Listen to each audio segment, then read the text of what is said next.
Good afternoon to everyone. I can see a pretty packed hall. So first of all, on behalf of Autodesk, I would like to thank the audience who have come here and hearing patiently to all the speakers. I'm the second last speaker before lunch. So hope I will be able to talk about how we and you can work together. First of all, I would like to thank the entire ICT team led by Mr. Shivakumar, the CEO, Anbu, Sarvanan, and the rest of the team for having invited me here. It's a pleasure to be back at the Bridge conference. This is my third conference this year. So thank you, and also thank you for almost a decade of partnership with ICT. Okay. So first of all, before I start, I just want to get a sense of the audience. So how many people are there from the academia here? Okay, so it's pretty much, I think, anybody from the industry? Okay, we do have few people from the industry. Okay, so my name is Deepankar, as introduced, and I look after the Autodesk education programs based out of in Bangalore. So what I will do, I will break my presentation into three parts. The first part will talk about, some of the global trends and in the growing population and what are the implications with the growing population.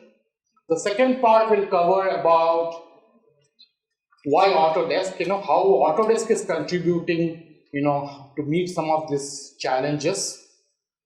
And the third will talk about how do we work with the academia and what kind of partnerships we develop with the academia, so that we generate job-ready engineers and designers, for emerging roles, especially in the area of design, manufacturing, and construction.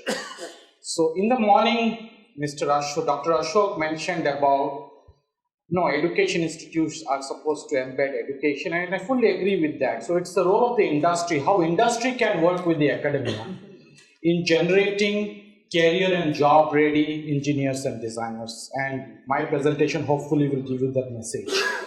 So today the world population is about 7.5 billion, and we're expected to reach about 10 billion people by 2050, which is almost an increase of about 30 to 40% in the next 3 decades, which is pretty significant. And as a result of this, there are a lot of implications, which I am going to briefly touch upon.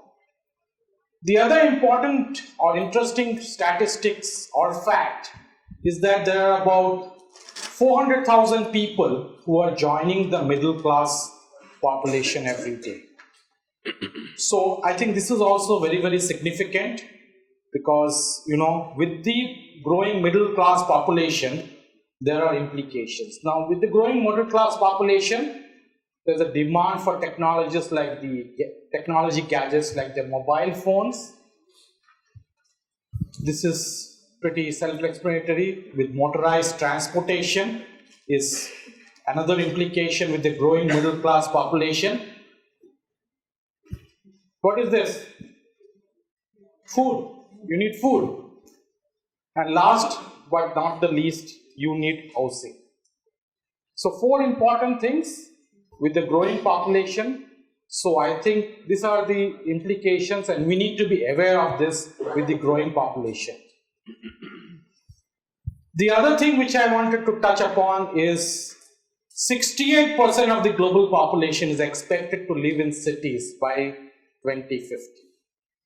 And that's the reason why you see today with the India government talking about smart city initiatives and so many other initiatives. And so this is again another very significant data point. And by the way, most of these are research findings from authentic reports. So what does this mean? We need to build more buildings. We need to build 3,600 more buildings per day to meet this growing demand of this population. Very, very interesting. So, with the growing population, I think one of the important things is with more people entering the middle class, there is more demand for buildings, more demand for transportation, more demand for newer and newer products.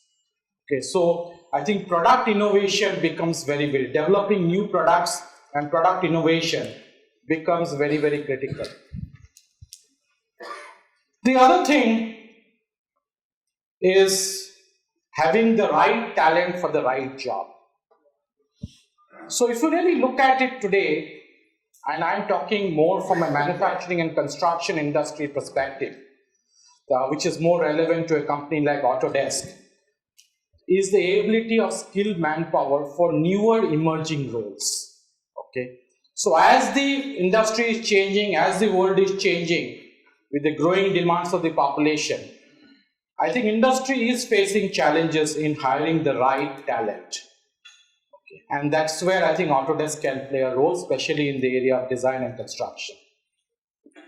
One more fact I wanted to mention is that in some of the developed countries, I think the aging population is also a key challenge in getting the skilled manpower. The other thing, other interesting statistics is that 70% of the spare parts that are manufactured, that are there in the stock, just sit in the stock and never used. There's very, very interesting statistics. So there is a lot of wastage. Even if you look at the construction industry, research report shows that about 30% material is being wasted in construction. In a simple building of a house, 30% material is being wasted. So very, very interesting statistics. The other thing is, less is a reality. With the growing population, with the traffic jams, with limited natural resources, while more is inevitable, less is a reality. So, what do we need?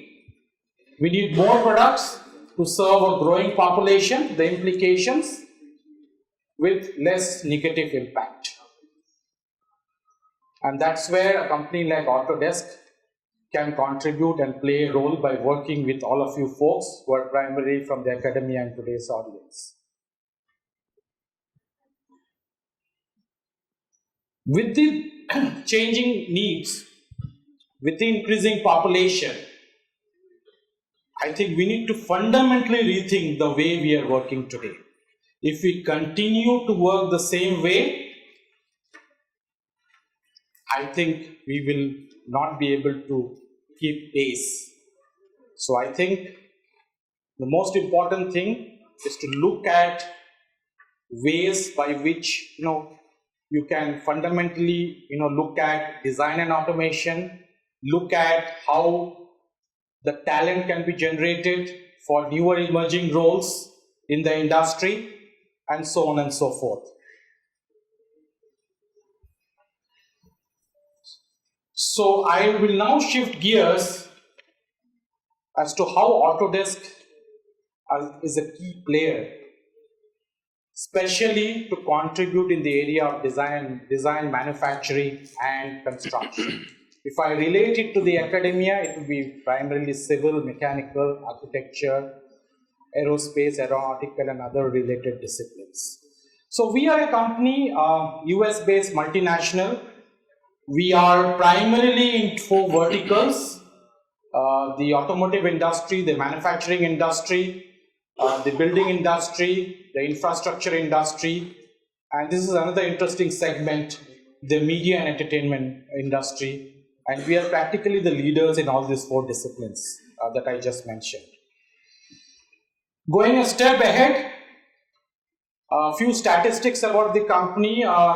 $2.5 billion company with more than 4 million subscribers and more than 9,000 employees worldwide. We started in 1982, so we are about 38 years in existence, the longest CAD software company. A few things, so some of the work that our customers are doing in different industries. I'm not getting into details of this. Industries in the automotive industry, and also in the media and entertainment and the gaming industry. So Having talked about some of the global trends and how we connect Autodesk to these global trends, I'm also going to briefly touch upon some of the industry trends and how Autodesk as a company is playing a role there. I mentioned about the skills gap shortage, and this is statistics from a design and construction perspective. I don't have India specific data, but I have some worldwide data. Even in developed countries like the US, there are more than 2 million manufacturing jobs that are being unfulfilled over the next decade due to skill shortage. And I don't think the scenario is very, very different in a country like India. Even in the construction industry, there are a lot of jobs getting created, but whether the jobs can be met by the supply, we really don't know. So obviously the skills gap shortage is something that we really need to look at very, very closely. So how do we look at addressing the skills gap from a technology leader like Autodesk? I am talking about 3 paradigms that I'll highlight a little more in detail. The mindset, the skill set, and the tool set. Now, whenever I go to an education institution and talk to them about our software, then the first question or first pushback I get, why should my students become masters of using the tool? So I think this is a very, very important point that students in engineering colleges, especially in higher education, are not expected to be masters of tool. But the tool is an outcome to understand concepts better. Tool is an outcome of how to illustrate concepts better, how to understand concepts better. And the underlying implication is that I think what is most important is this inner circle is the mindset. Today we are in this new era. We talk about concepts like building information modeling, we talk about concepts like digital manufacturing, we talk about concepts like digital prototyping, talk about concepts like rapid prototyping and so on and so forth. Now, if you want to embed this education, I think what is most important is you need to have rollout courses based on some of these concepts. So that is what I talk about. You're talking about newer concepts and changing the mindset of the consumers, which are the students. The next thing I want to talk about is industry and disciplinary content. Industry and disciplinary content is nothing like students are working on a formula car project, or students are working on a quadcopter or a rover board or any other student project. He needs to have relevant content to develop the skill sets for generating the outcomes of that project. And the third is the tool set. So I think tool set becomes incidental here. So tool set is more of where you are actually using the tool to fulfill the mindset and the skill set. So I think tool becomes incidental. As a result of understanding the concepts better, you start using the tool, and then you know how to apply the tool to understand concepts better. So this is what we firmly believe in, is how skills gap must be taught across the 3 dimensions of learning in an education institution. I am going to briefly talk about the changing roles. So if you look at about 40 years back, in the early 80s, that is where CAD actually came into the market. I think it came into the market around 84, 85, where we had a company called OMC who developed indigenous CAD software. In those days, we also had Intergraph, who was marketing MicroStation. So we were more in the 2D era, and then we moved on in the early 2000s to the era of optimization, and now moving forward, we're in the era of connection. So I think as the world is moving into the next century and the next decade, I think the job roles are also changing. So I think it's very, very important that we work with the students through the academia so that students become job ready for the emerging roles. Especially if you look at the conventional disciplines of engineering, the mindset of a student is to say that, oh, I don't want to really work on a shop floor. I recently, on Monday, I made a presentation at VIT Vellore, where we had about 120 students from mechanical engineering. And when I asked them to raise a show of hands, how many of you would like to stick to mechanical engineering? There were less than 10 students who wanted to stick to mechanical engineering. So I think the perception of a mechanical engineer is that, they have to work on a shop floor. I may better look at some, jobs which are, what I say, high-powered jobs, rather than getting in the tradition. But then the job roles within mechanical, within design and manufacturing are also changing rapidly, and that is what we need to educate the students and make them job ready. Today we are talking about roles in digital manufacturing, roles around newer technologies, newer emerging technologies like generative design, which I'm going to cover quickly. We are talking about AR, VR engineers, and so on and so forth. So again, I'm reiterating the fact, not enough entering into manufacturing and construction. Talent pool is enough, is there, but not enough. And there are reasons behind it. So I think it's important for education institutions to look at how students can act as change agent and changing this perception. We need to look at newer business models and embrace new technologies. I already mentioned about large TAM of 2.5 billion. Another interesting fact is, as I mentioned, shop floor jobs are no more considered as lucrative jobs, and so on and so forth. So this brings me to I mentioned about this embracing new technology. How can we look at paradigm shifts? How can we look at newer technologies? So this is one interesting concept that we as a technology company are offering today as a part of our overall offering, the concept of generative design. If you look at the earlier CAD tools, they were more of passive design. Generative design is changing the way the designer is working today. What is generative design? The designer gives design constraints, and based on AI and machine learning, the computer will give you different iterative options, and then you choose the best option, rework, fine-tune that design, and finally generate the design, do the simulation, and then finally do the manufacturing or the fabrication. So this is an example of from Boeing, where this is the part which is the partition between the cockpit and the passenger section. So which basically talks about, it's talking about shape optimization. So if you look at this one, so it's talking of a structural model, which the computer is suggesting, and these are the different iterative options which the software is suggesting based on the design constraint which the designer has given. So this is one example which I wanted to mention. The outcomes of the design is that it's 45% lighter in weight. So one of the outcomes of generative design, two key outcomes, is drastic reduction in weight, and the other is the increased strength, increased rigidity. So these are the outcomes, but before that you need to use the technology, do the process, and come to these outcomes.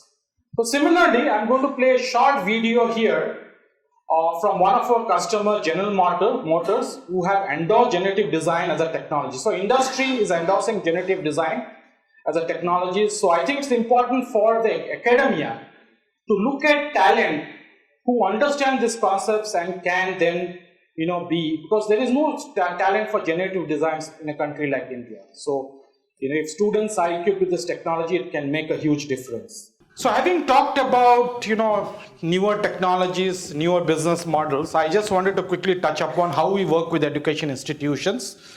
I already mentioned the first point: become a trusted partner, work with your institutions in different disciplines to make them ready for emerging roles.